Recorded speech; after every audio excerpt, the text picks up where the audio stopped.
guys, thank you very much. My name is Peyton, and thank you. Just a little prerequisite. I have been going to kava bars since like 2020 all over the area, and I stopped going like the beginning of 2025, and this poem kind of explains why.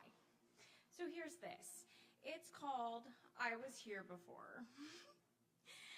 I remember the first time I came here. I was dressed like a girl, not hiding, not covering, not calculating. I could talk to people, I could laugh, I could look whoever I wanted into the eyes without wondering what it would cost me later. We sat outside at the picnic tables, and the streetlights were burning behind him, turning his body into a silhouette. And I remember looking at him through that golden glow and thinking, oh, I could fall in love with this man. And I did. God, I did, right here at this very place. Before love became a leash that I couldn't see. Before devotion became a debt I was expected to repay. Before I love you started sounding less like a promise and more like a plea. Please don't hurt me.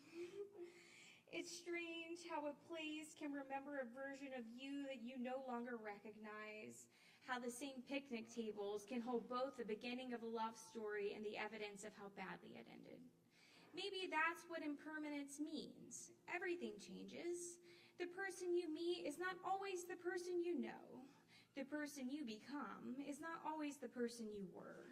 And sometimes the greatest illusion is thinking something beautiful must remain beautiful just because it once was. Because I came back here a lot, always late, usually right before closing.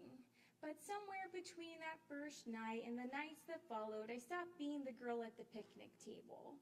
I became the girl in the oversized sweatshirt, the one who had to make sure it covered my ass. Because if it came off, if it showed too much, I was a whore. So I learned to tug it down without even thinking. I learned that my body was something I had to manage for someone else's comfort. He could talk to people, I couldn't. He could laugh, I couldn't. He could make friends. I learned not to make eye contact. Because apparently even saying, oh, hello, to the bartender in a terrible British accent could become flirting, and flirting had consequences. So I stopped talking, and then I stopped looking. Because eye contact could mean I was checking someone out. A glance could become evidence. A smile could become evidence. So I learned to look at the floor or the ceiling, anywhere but another person's eyes, because apparently even being seen could be a sin. And isn't that such a weird thing about control? About how you start policing yourself. You become your own guard, your own cage, your own surveillance, until you don't need someone standing beside you to tell you what not to do. You already know. Don't look. Don't speak. Don't laugh too loudly. Don't stand too close. Don't let your sweatshirt rise. Don't give anyone a reason. Don't give him a reason. He would go to the bathroom, and I would wait outside the door. Not because I wanted to, but because I knew better. And when he came back, the questions started. Did anyone talk to you? Who? What did they say? What did you say? Why were they looking at you? Why were you looking at them? I learned how to make myself smaller and smaller until eventually there was almost nothing left of me to interrogate. I was walking around in public while imprisoned, and nobody knew. Or maybe people knew something was wrong, because there was a point where I didn't even come inside for almost 2 weeks. I sat in the car. He had broken my nose, my eyes were black, and I stayed there while he went inside to get drinks. Night after night, I watched the world through a windshield. People walked in, people walked out, people laughed, people talked, people lived, and I sat there looking like someone who should have been rescued. Eventually, I got tired of sitting in the car, so I went inside. My nose was still healing, my eyes were still bruised, and people noticed. They asked, "What happened to your face? Are you okay?" And I remember how badly I wanted to tell them.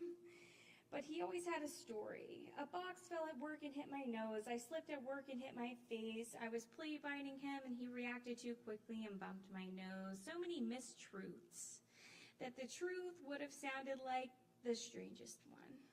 Every person got a different story. Every bruise came with an explanation. Every question already had an answer. And somehow, people believed him. I don't know how. Maybe because he told the stories before I could. Maybe because he told them with confidence. Maybe because people want the easy explanation. Maybe because nobody wants to imagine that the person standing beside them is hurting the person standing beside him. The truth stayed inside of me, not because nobody asked. They did. They asked. They saw. They noticed. But he had already built a world around me where every piece of evidence had an explanation, and I was trapped inside the explanation. This is one of the strangest things about being abused. Sometimes the world isn't blind. Sometimes the world sees exactly what is happening, but the person hurting you has already taught everyone how to look at it. A bruise becomes an accident. A broken nose becomes a story. Fear becomes shyness. Silence becomes agreement, and the person that is hurting you gets to become the most believable person in the room, while the person being hurt learns to stay quiet.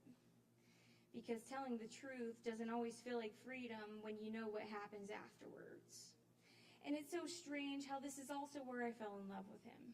Right here, at those picnic tables, under those streetlights, looking at a silhouette and thinking I had found something so beautiful. I wish I could go back and sit beside that girl. I wish I could put my hand on her shoulder. I wish I could tell her, you don't know it yet, but you're going to spend a long time trying to become yourself again. And one day, you're going to come back here. Not because he brought you, not because you're waiting for him, not because you're afraid to leave. You're going to come back here because you fucking chose to. And tonight, I'm standing in this room again. The same room where I once made myself invisible. The same room where I once waited outside the bathroom doors.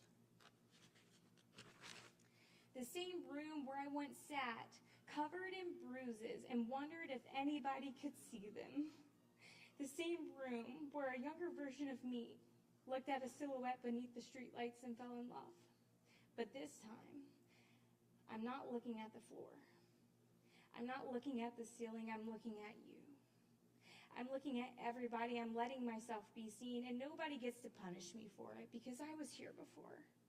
I was here when I couldn't speak, when I couldn't look up, when I was terrified to save myself. I was here when my face was bruised and my voice was smaller than a whisper. I was here when I sat in a car while the rest of the world walked through that door. I was here when people asked what happened and someone else answered for me. I was here when the truth lived inside my body and nowhere else. And I'm here now. Not as the girl who fell in love with a silhouette. Not as the girl who sat in the car. Not as the girl with the bruises. Not as the girl in the oversized sweatshirt. I'm here as the woman who walked back into the place where she disappeared and decided to speak. Because this time, I brought my voice with me. And this time, I am allowed to look up, to say hello, to laugh, to talk to strangers. I'm allowed to wear whatever the hell I want to wear. I'm allowed to take up space and to be seen. And if my eyes meet yours tonight, I promise, I'm not checking you out. I'm just learning what it feels like to look at the world without being afraid of it. Because I was here before, and I survived being here. And now, I'm going to be here on my own terms. So let the streetlights fall wherever they want. Let me see the room, let the room see me, let me speak. Because the girl who once sat at those picnic tables, and fell in love with a silhouette, never got to know how her story ended. But I do. She didn't disappear. She came back. And this time, she brought her voice with her. And this time, she's not leaving it here. Thank you.